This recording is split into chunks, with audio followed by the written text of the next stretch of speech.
Ah, how I love modern PC gaming. Not only can you not just play a single player game without needing a permanent internet connection, thanks to some shady digital rights management lurking in the background of some games. No, you're also bombarded with options to buy the latest and greatest DLC from a selection of hundreds.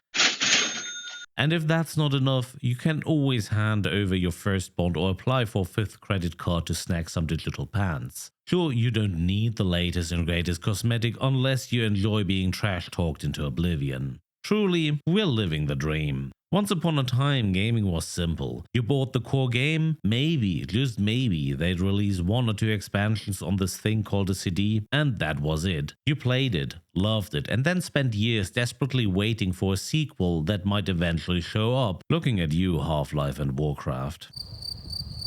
It was a golden age when studios knew they had to create complete games because patching or adding content was a logistical nightmare. Internet was slow and you had to rely on good old physical media.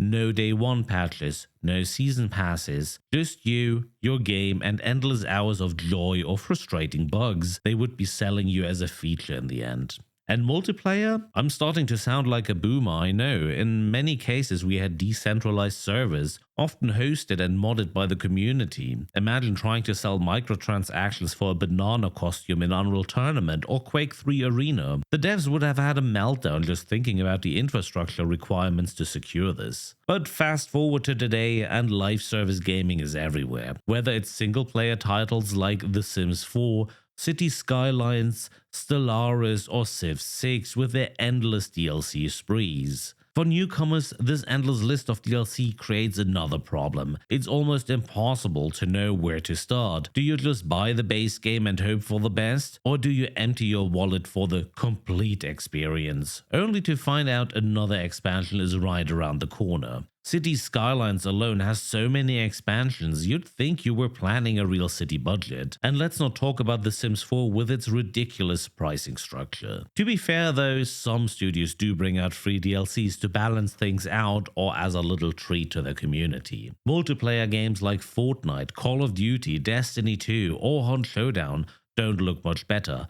Battle passes, skins, microtransactions, and constant new content are shoved down our throats. And for the cherry on top, even single-player games like Far Cry 6 started including time-limited events, because who doesn't love a game guilt-tripping you into logging in so you don't miss out on very special quests like the Stranger Things or Danny Trejo collab? If you ask me, gaming has become a fever dream, a nightmare of what it used to be, and somehow we are all just along for the ride and not much questioning it. We play along with the live service model, from initial outrages when EA or Ubisoft drop a new title, packed with microtransactions or DLCs, not much is left in the very end. No, we usually complain very loudly and buy the next battle or seasons pass right away. Why? Understandably, we don't want to miss out on the next iteration of our favorite game franchise. At first glance, it feels wonderful to have your favorite game being enhanced over a long period of time, but something still feels off. Single-player games feel incomplete, riddled with plot holes or missing functionality that might, if you're lucky, get patched up later with the latest and greatest DLC, adding 3 more story quests. And multiplayer games, they carry their baggage of bugs with them for years, and instead of these being fixed, they are here to stay like a beloved pet as a little reminder of which game you are currently playing. Oh, that is just the mouse not reacting bug. Don't worry,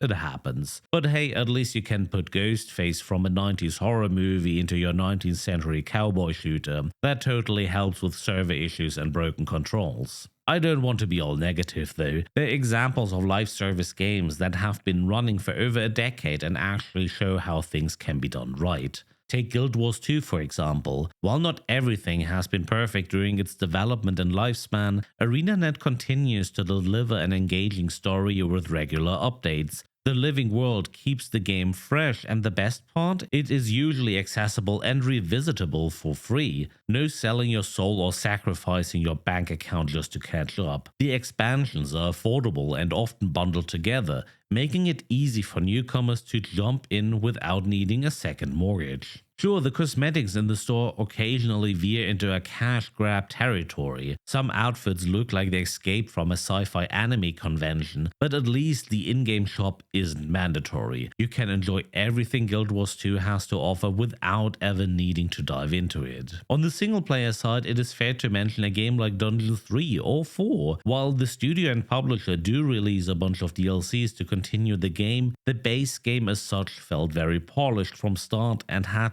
a proper ending to it. As you can see, there's still some light in this endless dark pool of digital possessions that, in the end, won't mean anything. The fear within the gaming community is real, and honestly, it's not hard to understand. Arguments like they need to release new skins or the game will die are spot on, especially in today's multiplayer landscape where microtransactions have become the lifeblood of some games. If that monetary stream dries up, well, there's nothing left but digital dust. Dust of your hard-earned in-game possessions and skin collections that you've already sunk hundreds of dollars into. And that's the crux of it. Digital possessions have become a real issue in modern gaming, and let's be honest, in most cases when a game shuts down, there's no refund, no compensation, no nothing.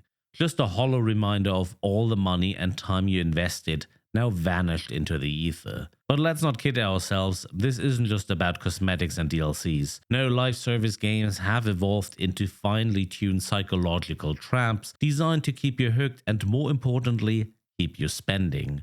We've got fear of missing out, daily login rewards, battle pass countdowns reminding you that if you don't play every day, you're going to miss out. And who could forget those limited time skins? Because nothing says fun like anxiety over whether you unlock a virtual hat before the event ends. It's no longer just about playing a game for fun, it's about managing your digital obligations like you signed up for a second job, only this one doesn't pay you. These tactics might be great for keeping games afloat financially, but they come at the cost of players' enjoyment and mental health. Gaming was supposed to be an escape, not a chore. And yet here we are, scheduling our lives around virtual rewards, grinding for cosmetics we'll forget about in a month, and chasing the digital carrot on a stick that's always just out of reach. Is this really what gaming has become? A hamster wheel dressed up with explosions and flashy costumes? But who am I to judge? I regularly grind on battle passes of Hunt Showdown or, sadly right now, Marvel Rivals. It gives me something to do, something to spend time on, and in my mind it feels good to spend some money just to work more to gain a reward.